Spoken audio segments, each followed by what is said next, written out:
خدائی فیصلہ سنو، اللہ کے قرآن کا فیصلہ سنو، اللہ کے کلام کا فیصلہ سنو۔ جس کا کان میرا کلام سننے کے لیے تیار نہیں، جس کو میرا قرآن سن کے مزہ نہیں آتا، جس کو میرا کلام سن کے حلاوت نہیں آتی، جس کو میرا کلام سن کے لذت نہیں آتی، جس کی روح تازی نہیں ہوتی، جس کو لطف نہیں آتا، جس کو کیف نہیں آتا، جس کو سرور نہیں آتا، جو میرا قرآن سننے کو تیار نہیں، جو میرا قرآن آنکھوں سے دیکھنے کو تیار نہیں، جو میرا قرآن سننے سمجھنے کے لیے تیار نہیں، آؤ پھر خدائی فیصلہ سنو۔ فرمایا اولئک کالانعام۔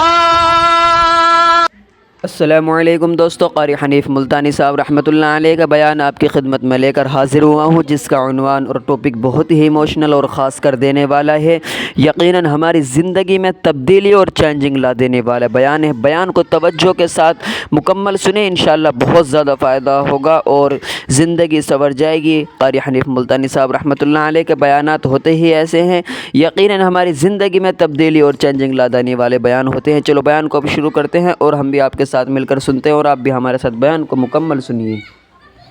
صلی اللہ علیہ وسلم نے فرمایا جمعے کا دن قیامت کی نشانی ہے۔ قیامت کا دن جس دن قائم ہوگا جمعہ ہی ہوگا۔ آج جمعہ تفریح کا دن ہے، آج جمعہ جوئے کا دن ہے، آج جمعہ شراب پینے کا دن ہے، آج جمعہ کھیل تماشا بے حیائی بدماشی کا دن لوگوں نے بنا لیا ہے۔ ایک ہمارا ماحول ہے، آپ ذرا توجہ فرمائیں۔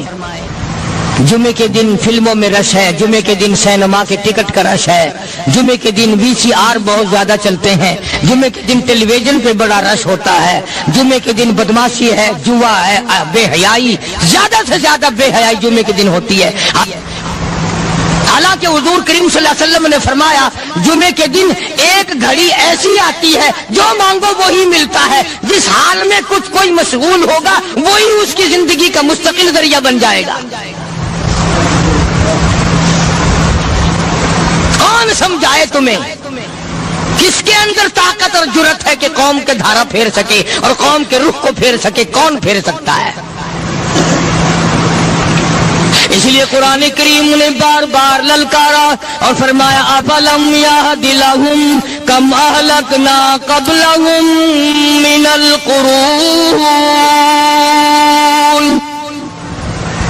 اکڑنے والوں، بدماشی کرنے والوں، بے غیرت کمیلوں، باداؤ، جب میرا قہر جوش میں آئے گا پھر ایک دو کو نہیں، پھر بستی کی بستی، ملک کے ملک اجاڑ کے رکھ دوں گا۔ افلم یہد لہم کم اہلکنا قبلہم من القرون،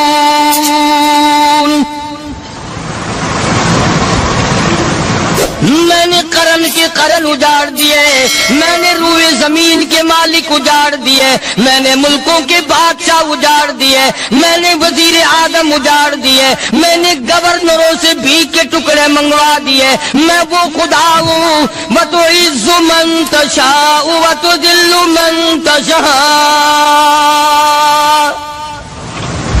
بِيَدِكَ الْخَيْرُ إِنَّكَ عَلَى كُلِّ شَيْءٍ قَدِيرٌ۔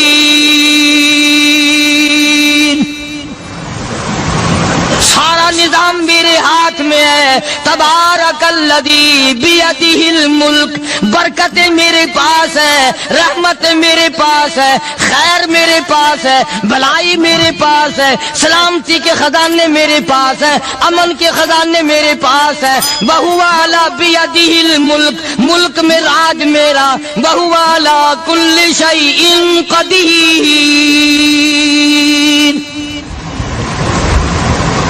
ذرے ذرے پہ قبضہ میرا، پتے پتے پہ قبضہ میرا، پہاڑ کی ایک ایک کنکر پہ قبضہ میرا، سمندر کے قطرے قطرے پہ قبضہ میرا۔ تو ہوتا کون آ کر کرنے والا؟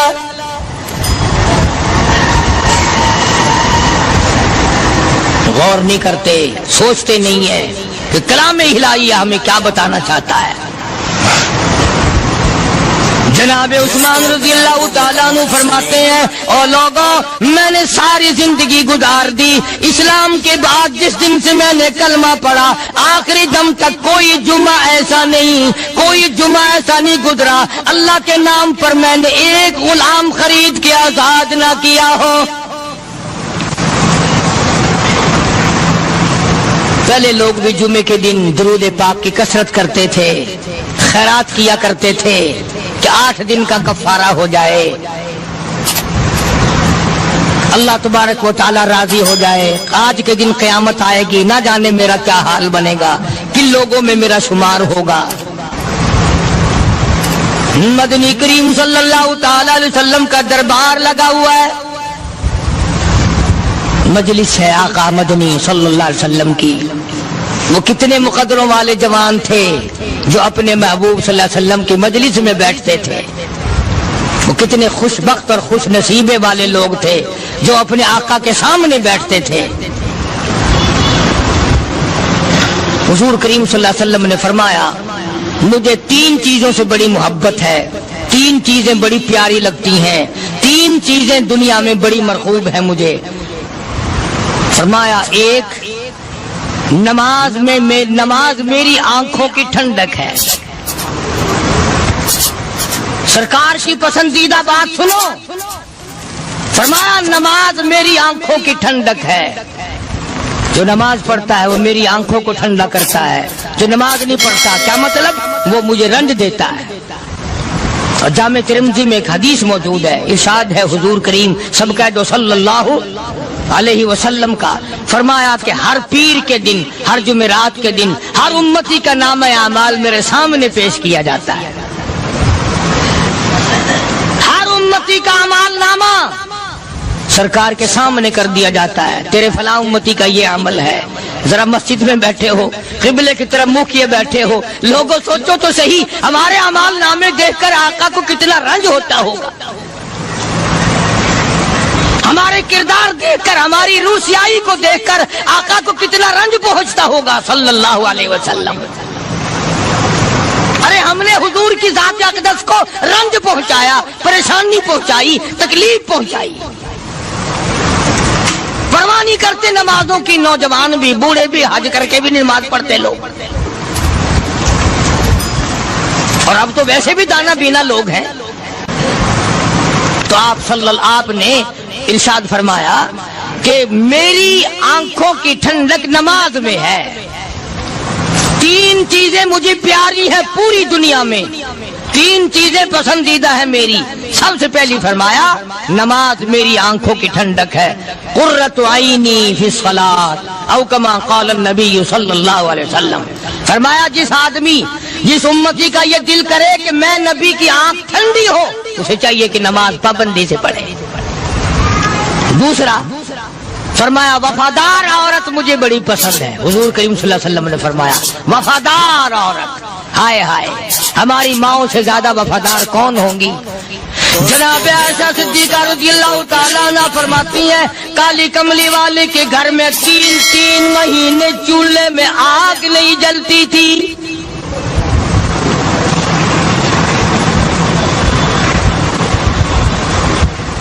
دوسروں کے واسطے ہے سیم و زر و گوہر، اور اپنا یہ حال ہے کہ چولہا ہے بجھا ہوا۔ جناب عائشہ صدیقہ رضی اللہ تعالیٰ عنہ فرماتی ہیں ہمیں 24 گھنٹے میں 1 پانی کا پیالہ اور 1 کھجور کا دانہ ملا کرتا تھا۔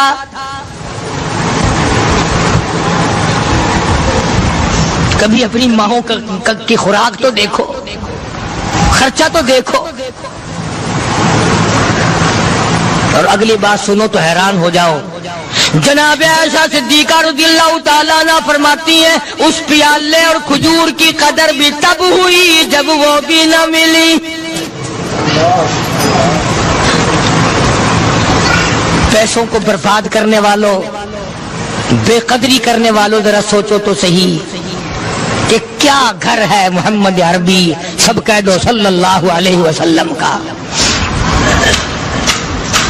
اسی گھر سے خیر و برکت ملی صحابہ کرام کو، لیکن دنیا نہ تھی، بلڈنگ نہ تھی، کوٹھی نہ تھی، بنگلہ نہ تھا، چہل پہل نہ تھی۔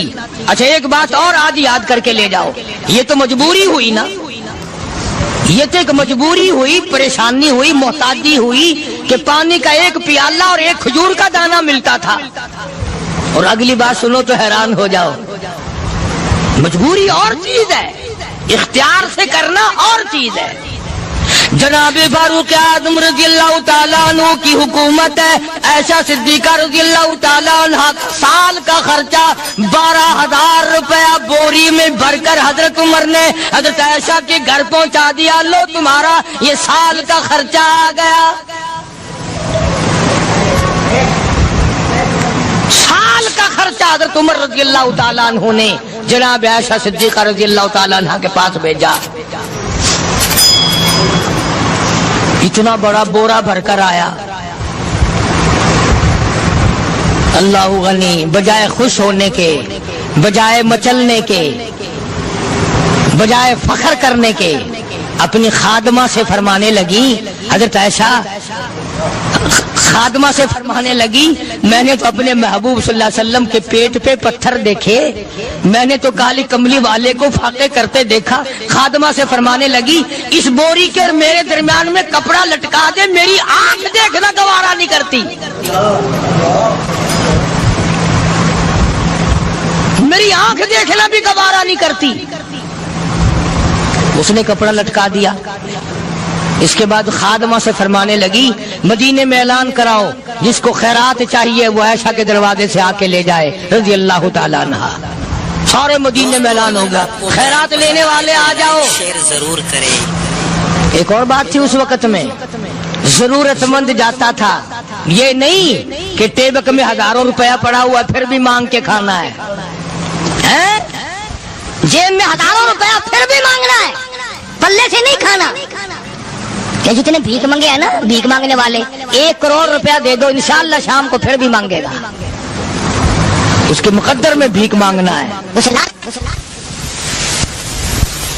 فرمانے لگی کچھ نہیں ہے، وہ خادمہ کہنے لگی کچھ نہیں ہے۔ اب وہ خادمہ کہنے لگی کہ اگر 1 ٹکے کا گوشت منگوا لیتی تو تم بھی اپنا روزہ کھول لیتی، گوشت سے میں بھی کھا لیتی۔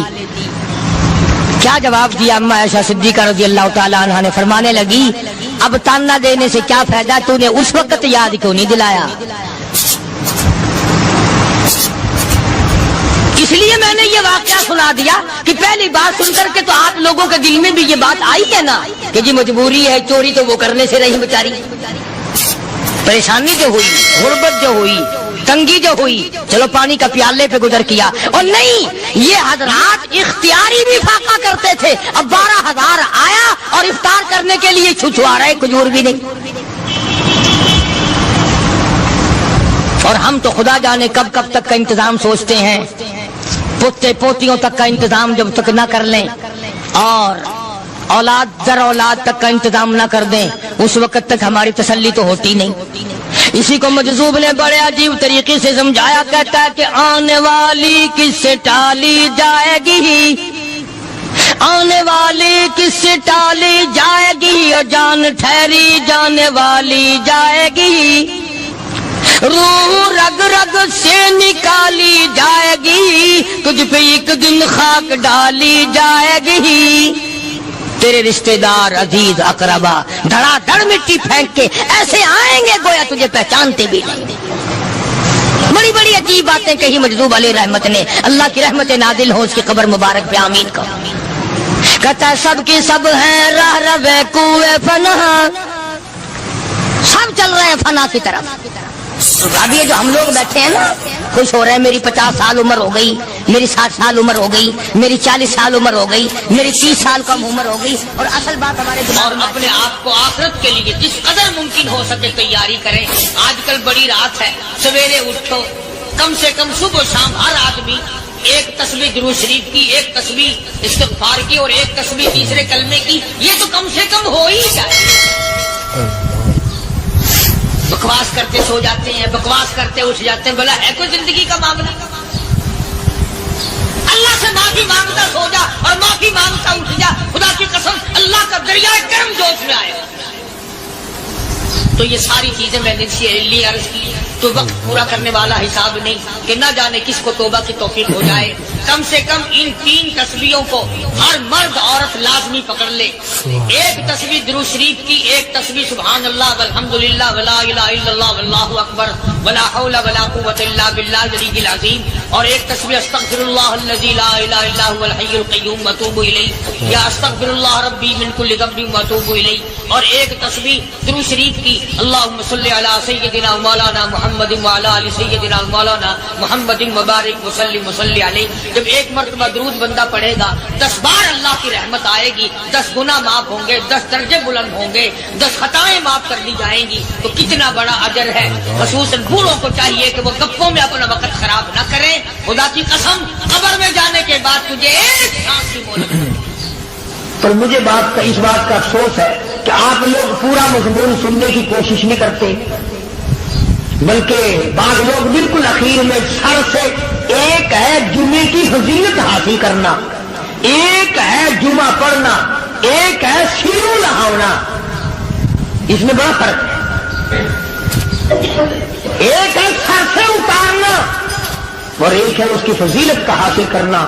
حدیث پاک میں آتا ہے کہ جمعے کے دن فرشتے دروازے پہ کھڑے ہو کر کے حاضری لگاتے ہیں. ہاں، اللہ صاحب مل کی ٹیکسٹائل مل کی حاضری کا تو پتا ہے، مسجد کی حاضری کا کوئی پتا نہیں. اگر دیر ہو جائے تو وہ گیٹ کیپر واپسی کر سکتا ہے، اگر دیر میں آیا تو یہ فرشتہ نہیں کہتا وہ لانتی ہمارا پیچھے سے. بہت مدت کی بات ہے، علامہ یوسف بن نور رحمۃ اللہ علیہ زندہ تھے. میں کراچی تھا تو حضرت نے مجھے فرمایا کہ جمعہ ہمارے یہاں پڑھا دو. اب کے میری والی وہ جمعہ پڑھاتا تھا ان دنوں میں. تو میں جب گیا تو ہم ایک چھوٹے سے دروازے سے داخل ہونے لگے. ایک پٹھان کہنے لگا پرلے دروازے سے چلو، میں بھی ادھر سے جاتا ہوں. میں نے کہا کیوں؟ کہنے لگا فرشتہ ادھر رجسٹر لیے کھڑا ہے، تم ادھر سے گھس جاؤ گے تمہارا حاضری نہیں لگے گا. تو کہنے لگا فرشتہ بڑے گیٹ پہ کھڑا ہے، ادھر چلو. تو کم سے کم اس پٹھان کا تو یہ عقیدہ ہے کہ فرشتہ کھڑا ہے، اور تمہارا خیال یہ ہے کہ جمعے کے دن نہ فرشتہ ہے نہ خدا ہے، کوئی بھی نہیں ہے. اس لیے سیرت النبی صلی اللہ علیہ وسلم کا عنوان شروع ہوگا. وقتی آؤ، پورا مضمون سنو تاکہ لطف آئے، دل و دماغ بنے.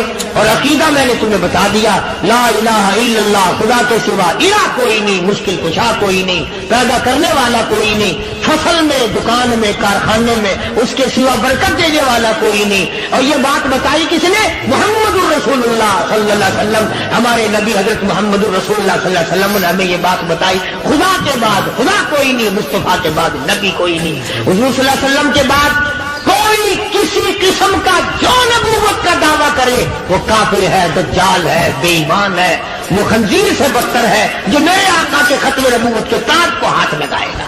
فرمایا لہم قلوب لا یفقہون بہا. اللہ پاک جل شانہ فرماتے ہیں جس کا دل قرآن کریم سمجھنے کا عادی نہیں. لہم قلوب لا یفقہون بہا، جس کا دل قرآن سمجھنے کے لیے تیار نہیں. وَلَهُمْ أَعْيُنٌ لَا يُبْصِرُونَ بِهَا، جس کا کان اللہ کا قرآن سننے کے لیے تیار نہیں. أَمْ لَهُمْ آذَانٌ لَا يَسْمَعُونَ بِهَا، أَمْ لَهُمْ آذَانٌ يَسْمَعُونَ بِهَا، جس کا کان خدا کا قرآن سننے کو تیار نہیں.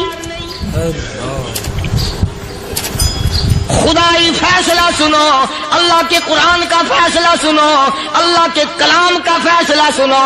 جس کا کان میرا کلام سننے کے لیے تیار نہیں، جس کو میرا قرآن سن کے مزہ نہیں آتا، جس کو میرا کلام سن کے حلاوت نہیں آتی، جس کو میرا کلام سن کے لذت نہیں آتی، جس کی روح تازی نہیں ہوتی، جس کو لطف نہیں آتا، جس کو کیف نہیں آتا، جس کو سرور نہیں آتا، جو میرا قرآن سننے کو تیار نہیں، جو میرا قرآن آنکھوں سے دیکھنے کو تیار نہیں، جو میرا قرآن سننے سمجھنے کے لیے تیار نہیں. آؤ پھر خدائی فیصلہ سنو. فرمایا اولئک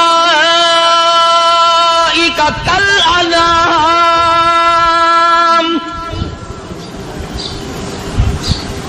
میرا فیصلہ نہیں، کسی پارٹی کا فیصلہ نہیں، کسی فرقے کا نہیں، کسی طبقے کا نہیں، کسی جماعت کا نہیں. فرمایا اولئک الانعام. پیدا کرنے والا مالک و خالق کہتا ہے مجھے اپنی کبریائی کی قسم یہ سارے جانور ہیں.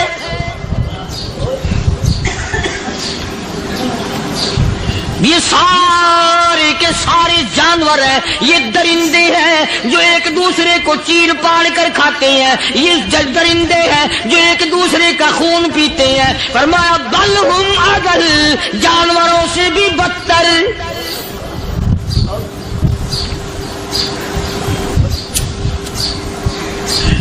جس کے دل میں قرآن سن کر ترس نہیں، جس دل میں رحم نہیں، اپنے سے کمزور دیکھ کر جس کے دل میں شفقت نہیں، مہربانی کا مادہ نہیں. فرمایا وہ کوئی بندہ ہے، وہ تو جانور ہے. اور خدا قسم میں آ گیا فرمایا بل ہم اضل، اس سے بھی بدتر. اللہ والے جو ہیں وہ ان خصلتوں کو دور کراتے ہیں اور وہ آدمی کے مزاج اور دل میں سے ایسی چیزیں نکالتے ہیں جو اس کی بربادی کا ذریعہ بنتا ہے. دل کی بیماریوں کا کسی کو فکر نہیں. بخار ہو جائے آپ چڑھ جائے آپ کو پتہ چل جاتا ہے، نزلہ ہو جائے آپ کو پتہ چل جاتا ہے، کھانسی ہو جائے پتہ چل جاتا ہے. دل کی بیماریوں کا کیا پتہ چلے؟ صحابہ اکرام رضوان اللہ تعالی علیہم اجمعین کی جماعت کے اللہ پاک کے محبوب حضرت محمد الرسول اللہ صلی اللہ تعالی علیہ وسلم نے دلوں کی صفائی کی. پہلے لوگ جھونپڑیوں میں کچے کوٹھوں میں رہتے تھے، نہ اتنی صفائی تھی نہ اتنی ترقی تھی. آج برتنوں کی صفائی دیکھو، کپڑوں کی صفائی دیکھو، مکان کی صفائی دیکھو، رات دن بس اسی دھندے میں لگے ہوئے. سارا دن برتن دھونے سے فرصت نہیں، سارا دن کپڑوں کے بناؤ اور سنوار میں فرصت نہیں. تو اللہ والے ایسے موقع پر بڑی عجیب بات کہتے ہیں. وہی مجذوب ہے، مجذوب علی رحمت کہتے ہیں بظاہر تو ہر شے میں بے حد صفائی، بظاہر تو ہر شے میں بے حد صفائی، مگر دل میں ہے گندگی انتہائی.